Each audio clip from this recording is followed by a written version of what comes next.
Hello everyone, welcome to LearnerV. I am Shivani Chauhan. इस video में हम लोग देखेंगे क्लास 9th साइंस की बुक के chapter 1 matter in our surrounding जो है उसका पार्ट 2। इससे पहले हम लोग पार्ट 1 देख चुके हैं। ठीक है, तो हम लोग का जो पार्ट 2 है उसमें हम लोग देखेंगे स्टेट्स ऑफ मैटर के बारे में। तो हम लोगों ने ऑब्जर्व किए हैं बहुत सारे स्टेट्स ऑफ मैटर होते हैं हमारे आसपास। तो मेनली कौन कौन से 3 स्टेट्स होते हैं जो हम लोग बचपन से पढ़ते आ रहे हैं, वो हैं 3 डिफरेंट स्टेट हमारे, सॉलिड, लिक्विड एंड गैस। तो सॉलिड हो गया, लिक्विड हो गया, गैस हो गया, ये 3 जो है स्टेट्स हैं मैटर के। अब हम लोग सबसे पहले सारी की सारी प्रॉपर्टीज़ देखेंगे इनकी सॉलिड स्टेट की। तो हमें जो एक्टिविटी है इसमें हमें बताया गया है कि हमें एक पेन लेना है, बुक लेनी है, एक सुई लेनी है नीडल, और एक हमें कोई सी भी लकड़ी लेनी है। उसको हम पेपर में आराम से उसकी बाउंड्रीज बना सकते हैं, छाप सकते हैं उसको। तो ये हम लोग कैसे कर पाते हैं? ठीक है, तो ये सारे के सारे जो एग्जाम्पल्स हैं ये किसके हैं? सॉलिड के हैं। इनकी क्या होती है सॉलिड्स की ना, हम लोग इसको छाप पा रहे हैं पेपर पे, और कंप्रेस भी नहीं होते हैं, दबते भी नहीं है, ये इनकी डेफिनेट शेप होती है क्योंकि तोड़ भी नहीं पाते हैं हम इसको। तो एग्जाम्पल ये सारे के सारे हैं सॉलिड्स के। सॉलिड्स की एक डेफिनेट शेप होती है, मतलब उसकी शेप चेंज नहीं होती। सॉलिड की मैक्सिमम सॉलिड्स की शेप नहीं होती है चेंज। अगर उसको खींचेंगे, तोड़ देंगे तो हो सकती है ना। नॉर्मल कंडीशन में सॉलिड्स की शेप चेंज नहीं होती है, उनकी फिक्स बाउंड्री होती है। सपोज करिए ये एक पेन है, इसकी बाउंड्री फिक्स है ना, ये इसके कोने कोने जो है ये इसकी बाउंड्री है, इसकी वॉल्यूम भी फिक्स्ड है, ये इतना ही एरिया कवर करेगी, है ना।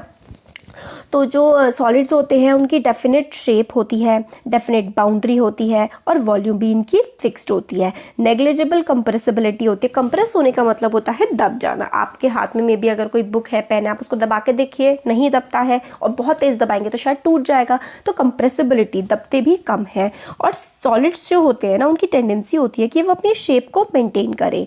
ठीक है,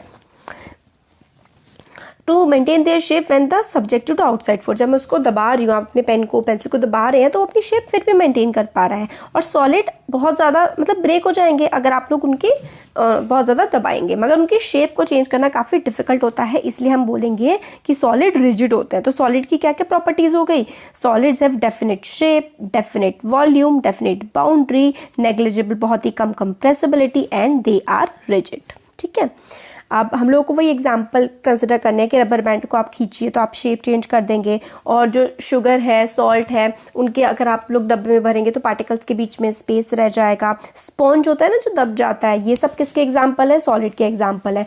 मगर फिर भी क्या है, अलग अलग बिहेवियर ये शो कर रहे हैं। रबर बैंड अपनी शेप को चेंज कर रहा है, अगर आप फोर्स लगा रहे हैं, खींच रहे हैं, मगर उसके बाद अगर आप उसे छोड़ देंगे तो अपनी वापस शेप में आ जाएगा, है ना। और जो क्रिस्टल्स होते हैं, दाने होते हैं शुगर के और नमक के, वो हम लोग whenever we take it are, मतलब हाथ में लेंगे या फिर प्लेट में रखेंगे, तो मतलब वो अपनी शेप तो नहीं ना वो चेंज करते हैं, भले ही वो एक जगह पर रख जाएंगे तो वो एक डेफिनेट शेप के हो जाएंगे, मगर क्या वो अपनी शेप चेंज कर रहे हैं? नहीं कर रहे हैं। स्पॉन्ज भी आपने दबाया, ठीक है, तो वो दब गया, बट आप उसे छोड़ देंगे तो वो ऊपर फूल के वापस आ जाएगा। तो अगर आप फोर्स अप्लाई कर रहे हैं तो उसकी शेप पे मतलब डिफरेंस आ सकता है, चेंज आ सकते हैं, वरना सॉलिड की जो प्रॉपर्टी है वो definite shape, definite boundary, fix volume, and they are rigid.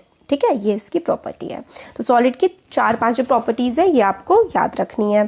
फिर आता है लिक्विड स्टेट। लिक्विड स्टेट का जो हमारी एक्टिविटी है इसमें हमें बताया गया है कि जो पानी है, दूध है, कोकोनट ऑयल है, ये सारा का सारा इनकी अपनी कोई शेप नहीं होती है।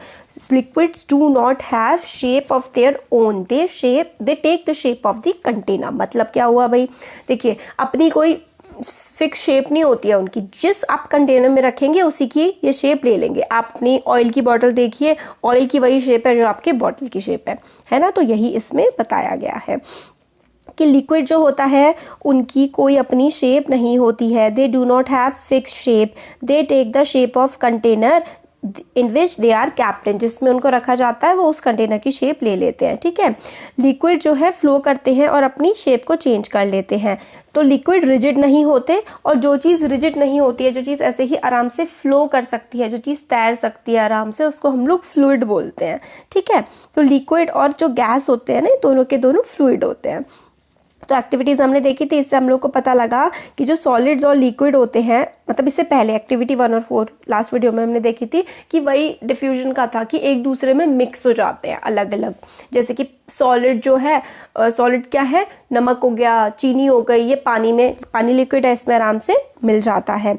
तो हम लोगों ने देखा था कि सॉलिड और लिक्विड जो है वो एक दूसरे में डिफ्यूज़ हो जाते हैं, एक दूसरे में आराम से मिल जाते हैं। और गैसेस जो होती हैं एटमॉस्फेयर की, वो भी आराम से डिफ्यूज़ हो जाती हैं। इसी वजह से तो जो समुद्र के जानवर हैं वो उसमें रह पाते हैं, क्योंकि जो ऑक्सीजन होती है, कार्बन डाइऑक्साइड होती है, वो आराम से पानी में घुल जाती है। ठीक है, सारे के सारे लिविंग क्रिएचर जो है उनको सर्वाइवल के लिए ऑक्सीजन की ज़रूरत है। तो एक्वेटिक एनिमल्स, ये इंपॉर्टेंट है, आपसे पूछ सकते हैं कि जो एक्वेटिक एनिमल्स हैं वो पानी में रहते हैं तो वो जिंदा कैसे रह पाते हैं, ऑक्सीजन की डिमांड कैसे अपनी पूरी करते हैं। तो उनकी जो ऑक्सीजन है वो पानी में घुल जाती है। तो aquatic animals can breathe under water due to presence of dissolve oxygen in water.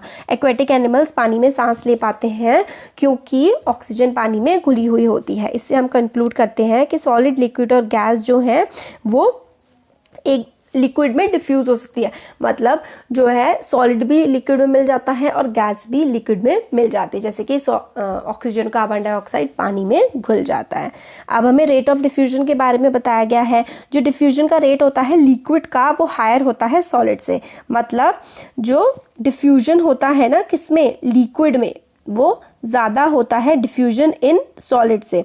मतलब क्या है कि सॉलिड एक दूसरे में आराम से इतनी अच्छे से नहीं मिल पाएंगे, लिक्विड या फिर कोई भी चीज़ लिक्विड में बहुत ही अच्छे से डिफ्यूज़ हो जाएगी, अच्छे से घुल जाएगी। और इसका रीज़न क्या है, इसका रीज़न ये है कि जो लिक्विड स्टेट होती है ना, उसके जो पार्टिकल्स होते हैं वो काफ़ी दूर दूर होते हैं और काफ़ी वो मूव कर रहे होते हैं, फ्रीली मूव कर रहे होते हैं लिक्विड के पार्टिकल्स, और पार्टिकल्स दूर होते हैं। कोई भी चीज़ डिफ्यूज़ होने के लिए अगर आप लोगों को सॉलिड में भी कोई चीज़ घोलनी है ना, तो उसके बीच में क्या होना चाहिए, पार्टिकल्स के बीच में स्पेस होना चाहिए। लिक्विड के पार्टिकल्स के बीच में ज़्यादा स्पेस होता है और वो लिक्विड के पार्टिकल्स फ्रीली मूव भी करते हैं, इसलिए जो है कोई भी चीज़ लिक्विड में आसानी से घुल जाती है। ठीक हो गया। फिर अब हम देखते हैं गैशियस स्टेट। गैशियस स्टेट क्या होती है, जो हमारी हवा है ये गैशियस स्टेट है। क्या आपने कभी देखा है कि जो एक बलून वाला होता है वो मतलब किस तरीके से एक गैस सिलेंडर से कितने सारे बलून्स को वो फिल कर देता है। एक्टिविटी में बताया गया सिरिंज लेनी है, जो वो होता है ना आपका इंजेक्शन, वो लेना है। एक इंजेक्शन में आप लोगों को एक साइड से रबर लगा देनी है और उसमें क्या करना है, उसकी जो पिस्टन होती है, ऊपर वाला जो पार्ट होता है वो पिस्टन होता है, उसको दबाना है। एक में आपको हवा भरनी है, ठीक है, हवा को एक आपको लेना है, उसमें आपको पानी भर देना है। एक इंजेक्शन लेना है, उसमें आपको क्या भर देनी है, चौक भर देनी है। तो आप जब उस पर प्रेशर डालेंगे, पिस्टन से दबाएंगे, तो कौन सबसे जल्दी दबेगा, सबसे जल्दी जिसमें गैस होगी वो सबसे जल्दी दब जाएगा। तो इससे हम लोग को क्या समझ में आता है, इससे हम लोग को ये समझ में आता है कि गैसेस जो है वो हाईली कंप्रेसिबल होती हैं। मतलब आप उसको आराम से दबा सकते हैं। कंप्रेस करने का मतलब होता है दबाना, ठीक है। तो गैसेस जो हैं वो हाईली कंप्रेसिबल होते हैं, आप उनको आराम से दबा देते हैं।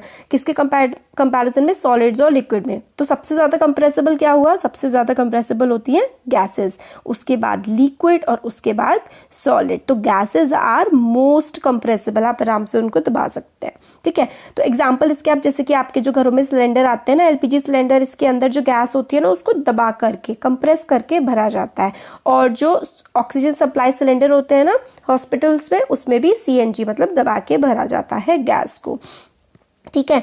और इसकी हाई कंप्रेसिबिलिटी की वजह से काफ़ी ज़्यादा गैस जो है एक छोटे से सिलेंडर में हम लोग डाल सकते हैं और ट्रांसफ़र कर सकते हैं। तो gases are highly compressible and they can be fixed into a small space. आप एक छोटी सी जगह पर भी काफ़ी ज़्यादा गैस को कंप्रेस करके रख सकते हैं। तो यही है कि आपको किचन में जैसे कि खाना बन रहा है, बिना किचन में जाए आप लोग को पता लग जाता है कि क्या चीज़ पक रही है, आपकी नोस्ट्रल्स तक वो चीज़ पहुंच जाती है। ये कैसे पहुंचती है, इसको हम अरोमा बोलते हैं। खुशबू जो होती है फूड की वो एयर के पार्टिकल्स के साथ मिक्स होती है और आपकी नाक तक पहुंच जाती है। और जो हॉट फूड होता है ना, जो गर्म खाना होता है, उसकी जो खुशबू होती है, उसका एरोमा हम तक बहुत जल्दी पहुंच जाता है। और इसके compare this with the rate of diffusion of solids and liquids. Solids और लिक्विड में जो डिफ्यूजन होता है और जो गैसेस में डिफ्यूजन होता है वो क्या, तो डिफ्यूजन भी सबसे ज़्यादा हमारा गैसेस में होता है, उसके बाद हमारा उसके बाद हमारा लिक्विड में, और सबसे कम डिफ्यूजन हमारा होता है सॉलिड्स में, ठीक है। तो due to high speed of particles and large space between them, gases show the property of diffusing very fast into other gases. क्योंकि जो गैस में पार्टिकल्स होते हैं वो बहुत ही दूर दूर होते हैं और वो काफ़ी तेज़ी से मूव भी कर रहे होते हैं, है ना, तो इसलिए जो डिफ्यूजन है वो सबसे ज़्यादा गैसेस में होता है। गैसियस स्टेट में जो पार्टिकल्स होते हैं वो रैंडमली इधर उधर मूव कर रहे होते हैं काफ़ी ज़्यादा हाई स्पीड से, और इस रैंडम मूवमेंट की वजह से वो काफ़ी एक दूसरे से टकरा भी रहे होते हैं, काफ़ी तेज तेज मूव कर रहे होते हैं इधर उधर, कोई फिक्स डायरेक्शन में मूव करते, तो इतना वो खुद से एक दूसरे से टकरा भी रहे होते हैं। इसलिए जिस भी कंटेनर में गैस होती है ना, वो उसके कंटेनर का जो सरफेस होता है ना, वॉल ऑफ द कंटेनर पे काफ़ी ज़्यादा फोर्स एक्सर्ट करती है, क्योंकि वो वॉल ऑफ द कंटेनर से बार बार जा करके गैस के पार्टिकल्स टकरा रहे होते हैं, है ना। The pressure exerted by gas is because of this force exerted by gas particles per unit area on the wall of container. तो gases exerts pressure, gases pressure कैसे एक्सर्ट करती है, क्योंकि इसके जो पार्टिकल्स होते हैं ना वो काफ़ी ज़्यादा इधर उधर भाग रहे होते हैं, इधर उधर मूव कर रहे होते हैं। इसकी वजह से जो वॉल होती है, जिस कंटेनर में गैस होती है, उस कंटेनर की वॉल पर काफ़ी ज़्यादा प्रेशर क्रिएट कर रहे होते हैं। इसलिए जो सिलेंडर्स होते हैं वो मतलब काफ़ी ज़्यादा हार्ड मटीरियल के बने होते हैं, क्योंकि जो गैस होती है वो काफ़ी हाई प्रेशर पे होती है अंदर उस कंटेनर के, और वो एक दूसरे से मतलब पार्टिकल्स मूव कर रहे होते हैं, और इसलिए वो कंटेनर की जो वॉल होती है ना, कंटेनर जो होता है उसकी वॉल पर काफ़ी ज़्यादा प्रेशर क्रिएट कर रहे होते हैं, क्योंकि वो इधर उधर मूव कर रहे होते हैं, ठीक है। तो यही हमें बताया गया है। हमें इसमें याद जो रखना है कि सबसे ज़्यादा कंप्रेसिबल कौन होता है, सबसे ज़्यादा कंप्रेसिबल हमारी होती है गैसेस, ठीक है। सबसे ज़्यादा डिफ्यूजन किस में होता है, वो भी गैसेस में। तो ये गैसेस और बार बार सॉलिड को लिख देती हूँ मैं, गैसेस, फिर लिक्विड और फिर सॉलिड। ये आप डिफ्यूजन और कंप्रेसिबिलिटी के लिए ये वाला स्ट्रक्चर आप याद कर लीजिए, ठीक है। तो ये हमारा ये वाला पार्ट इस वीडियो का हो गया। अब हम नेक्स्ट वीडियो जो है उसमें हम ये देखेंगे, can matter change it state, क्या मैटर जो है अपनी स्टेट को चेंज कर सकती है। इस वीडियो में हमने स्टेट्स ऑफ मैटर देखा, तो अब आगे वाली वीडियो में हम आगे का पार्ट देखेंगे। वीडियो कैसा लगा ज़रूर बताइएगा, अच्छा लगा तो लाइक करिए, चैनल को सब्सक्राइब करिए, अपने फ्रेंड्स के साथ भी ज़रूर शेयर करिएगा। Thank you.